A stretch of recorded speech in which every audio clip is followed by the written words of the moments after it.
Notacon.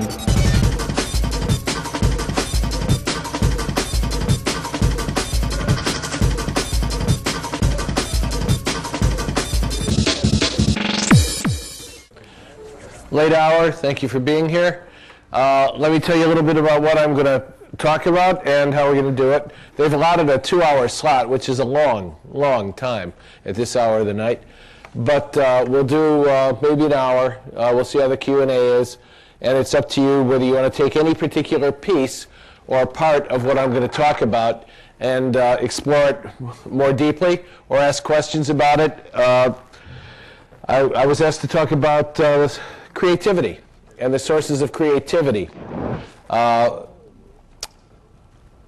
guess I should tell you a little bit about myself, because then that will establish at least some platform for why I feel like I can talk about it a little bit. My name is Richard Thieme. I am currently in, I guess, what you would call a third career. My first career, I taught English Lit and I wrote fiction. I did that in my 20s. In my 30s and 40s, I was an Episcopal priest. I did that in 3 different cultures. I don't want that to confuse anybody. We can talk seriously about what it really means, but what it really means to be an Episcopal priest in Utah among Mormons, and then in Hawaii among Asians and Polynesians when you're a haole in Lahaina, a beach town, and then in Milwaukee, which is a Germanic culture very much like Cleveland's. Those are 3 different cultures, and each one forces you to pay attention to the way people think, behave, and the unconscious cues that they use, because to do ministry really means to listen attentively, closely, and deeply to people in order to know what it is exactly that they're really presenting you with. And then for the last 12 years, the third career has been I just talk a lot. I speak and write mostly full-time. The joke is, why do I speak so much? Because I have no skills. It's really not a joke. It's the honest-to-God truth. But what I can do out of the literature, and out of the ministry, and out of listening, and out of the technology piece, is try to put some things together that illuminate what it is we're all trying to do with our lives, which, especially the domain of computer technology and information security, is live on an edge that is constantly shifting and have to reassemble ourselves in relationship to the recontextualization of life around us in a constant way. Because information security is not what it used to be. It changes. Let me give you 3 markers as an example. Jay Heiser, does that name ring a bell? Anybody know who he is? Jay Heiser writes for Information Security Magazine, and he does talks, and he was on a platform with somebody who introduced himself as a white hat hacker. And it irritated the hell out of him, and he wrote a big whole piece about it. That's how you know somebody's really irritated. And what he said, in effect, is this being recorded? Anybody recording? Okay, thank you. It just changes what you say. Not really. I would never say anything differently if it was recorded than what I say. But what he said is, what is all this nonsense about being cowboys? What is this white hat hacker bullshit, in effect? What is this cowboy stuff? We're not cowboys. We're engineers. And what information security is about is securing complex systems, and that's the end of it. It's a science, or maybe not, but it's a technology. It's not cowboy stuff. All right, now, you flash back 10 or 15 years. Go back to the 80s, and this is how I got into it in the first place, and I use that as a segue. I used to teach lit, as I said, and I used to write fiction, and then I did ministry. Now, what does that mean? It means I was formed by text and understood how text works. Now, by text, of course, you'd read and write, but by text I meant this stuff, the stuff of typographic civilization that really had not been around until 1450s when the printing press was invented. So I was very much a creature of text. And I didn't realize, like any fish in any water, how completely it formulated my sense of identity, my sense of possibilities, and in fact, at every level of the fractal, the world around me, the political, economic, and social structures all around me had come out of the post-printing press, post-Renaissance, post-Reformation, post-1400s world. And if you look back historically, that is really exactly when everything began to transform. From 500 to about 1500, it was really pretty much one kind of thing. And the kind of thing it was founded in writing. over several thousand years, writing had midwifed consciousness into the condition in which it found itself, and printing transformed that. So I pretty much knew how text works. And ministry is using text, symbolic, deep, profound text, to articulate for people their greatest possibilities. It's to call forth who they most definitely in their best moments are or can be. And then in the early 80s, I was playing A Hitchhiker's Guide to the Galaxy. It's coming out now, isn't it? Isn't the movie out? Is it out yet? Any day now, right? We hope they didn't screw it up, right? Because it could be the greatest or the most disappointing and depressing thing in the world. But the book was terrific, and then the computer game. Anybody play Infocom's Hitchhiker's Guide to the Galaxy? Infocom and the great, anybody, I should do a historical, kind of reality check. How many of you know what I mean by Infocom? Oh, God, that's wonderful. Oh, God, that's never going to happen again. I mean, I'm not going to say what that's analogous to. That's so good. Because Infocom was the medium through which some of the most creative guys like Steve Moretsky, those guys, did interactive fiction. Interactive fiction is putting it on, in my case, an Apple II Plus, great big green blocky letters, right? 64K, little floppy, noisy drive going. And it created worlds of the imagination. And Hitchhiker's Guide and Trinity and A Mind Forever Voyaging are among the greatest literary works in interactive fiction. They just haven't been recognized as such. They were so evocative. And I was playing one of those with my son. And we were deeply immersed in it. So much so that I was working as a priest then. And he would come to the communion rail, kind of kneel, like a kid should. And he would, instead of holding out his hand like this, he'd go like this. And I would say, "What the hell are you doing?" And he would say, "I'm trying to act like the bug-bladder beast of Troll, so that I will jar you into having an insight at an anomalous moment." He didn't speak like that, but that's what he was saying. As to how the hell we can get out of the lair of the beast.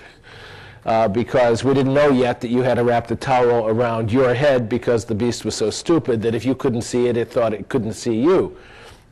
We're playing that game, and I had an insight that changed my life. I thought, I am not only changing how I think, I am being changed fundamentally by interacting with this symbol manipulating machine called a computer through interactive text. And my perception turned out to be correct. And that's why I could never really go home again. Once you have an insight, a creative insight, it changes you forever, unless you take drugs or something to wipe out that memory, which you can do. But you want to remember it because it changes you usually for the better. It recontextualizes how you think. And what I saw was that interacting with network computers was going to change civilization kind of like it was changing me. It was restructuring my very essential identity. And therefore, what was going to happen to those social and economic and political abstractions and organizations and structures around us was also going to change equally. I'm still making my case to say I have something to say about creativity. So I wrote a long article called Computer Applications for Spirituality, the Transformation of Religious Experience.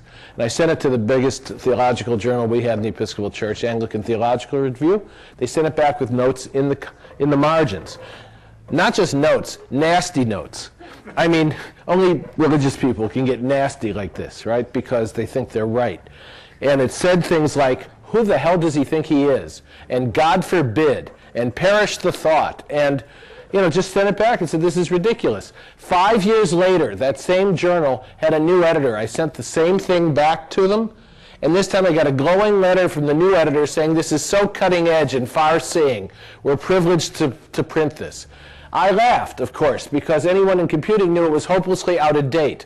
I mean, I used things like AI and MUDs and MOOs and MUSHs as my examples of transforming power technology. I was still talking about Apple II Commodore stuff. Bulletin boards. It was just hopelessly out of date. But they didn't know that. And that is one of the reasons it became perfectly clear to me when I was asked if I wanted to be a bishop and those other things. As you move up in a hierarchical structure, whether it's bishop or general or whatever, your promotions are contingent on your changing nothing. In other words, each rung of the ladder up in the military or in the church or whatever has to indicate a commitment to the system that promotes you and its values, so that you are saying, thank you for rewarding me and I will change nothing in the future. By the time you become a general or a bishop or whatever, you are lock, stock, and barrel, owned by the institutional life, and that looks like death to me. So when I was being offered those opportunities, I renounced orders and left 12 years ago, and panicked my wife, who had gotten used to a steady income, and we had 7 kids between us, and they all intended to go to college. Well, they all did, one way or another. So things do get done. But it was because I couldn't live anymore in an environment which was going to take, well, you know, the church apologized to Galileo. The Pope made a big thing out of that. Catholic Church apologized to Galileo 400 years later. I didn't have that kind of time. You know, I was pretty clearly middle-aged, and it was now or never, so I renounced orders in order to be totally free from the internal constraints that otherwise were imprisoning me in a thought world that was inhibiting my ability to think all the way out. So I guess if there's one lesson that we want to remember from that, it's the context in which you put yourself and whether or not it will support your creativity and your very best efforts is very important, because the culture or the organizational life around you can assimilate you and suck you dry. At the least, it can just change you. It can just keep you from thinking as far out as you can think by insisting on punishing you in subtle ways. It doesn't have to be to the wall with him.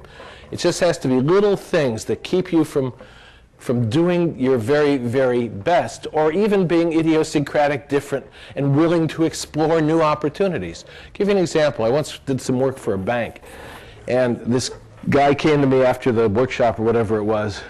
He's wearing a conservative suit, conservative tie, white shirt. And he said, you know, I've been at this bank 8 years. And when I came here 8 years ago, I went to my first meeting wearing a conservative suit, a conservative tie, and a light blue shirt. And I noticed that everybody was staring at me, just staring. And as I walked back to my cubicle, I realized that I was the only one in the whole bank that was wearing a blue shirt. Everybody else had on a white shirt. He said, you know, I have never worn anything since that day but a white shirt. And you know what they call me behind my back? The guy in the blue shirt. 8 years later, the guy in the blue shirt. That is not an environment in which you are going to be encouraged to be creative. The irony was, I was later brought into that bank to talk to the credit card division, because now technology was changing everything, and people who for up to 30 years coming there from high school had been taught one thing, which is just do it the way we tell you. Don't question it. Just do it the way the system requires. Suddenly we're being told we need the attributes of leaders. We want creativity. We want originality. But the environment had so sucked that out of them that it was virtually impossible for people to flip on a dime and provide it. All right? So most of the time when we talk about things like creativity, we're really not asking the right questions. A friend of mine at NSA says, these are really the questions, and in his granular work, you know, they do incredible work at NSA. But he says these are the questions that should be asked. How do you live vibrantly? How do you free the mind? How do you live in a world without walls? Now, this is a brand new thing, this world without walls. It has created a new kind of being. I don't know the various ages in the room, but I know when I first went to DEF CON 10 years ago, it'll be 10 years this summer that I've been speaking at DEF CON. And I began talking to the younger people in the room. Why? Because one of the places I realized I had to partner, if I was going to have a clue what was going on in the world, were with young people who were much, exclusively, all of them, smarter than me, but often unconsciously, not aware of how incredibly much they were building a new thought world. And therefore, I had to communicate sufficiently respect in a genuine way, which wasn't hard to do because I respected them profoundly, so that they would partner with me in order to allow me to illuminate how this thought world was going to emerge. So if there's a lesson, you know, I guess the lesson there is that you can't do it alone. You got to choose your comrades, you've got to choose your allies, and you have to choose your organizational structure. So that if you're in a culture that does not support your creativity, or you're asking the far-reaching questions, or you're doing the kinds of exploratory work that will result in ahas and breakthroughs, then Then you, of course, there are necessities like earning a living and like that, but nevertheless, you have to ask yourself over the long term, is this the place that I want to be? And who are the partners I need? Who is it that is going to support me in being the most creative self? I mentioned my wife was in a panic attack when I said, a job I've done well for 20 years, I am renouncing and I'm going to start a whole new venture for the third time in my life. She hadn't gone through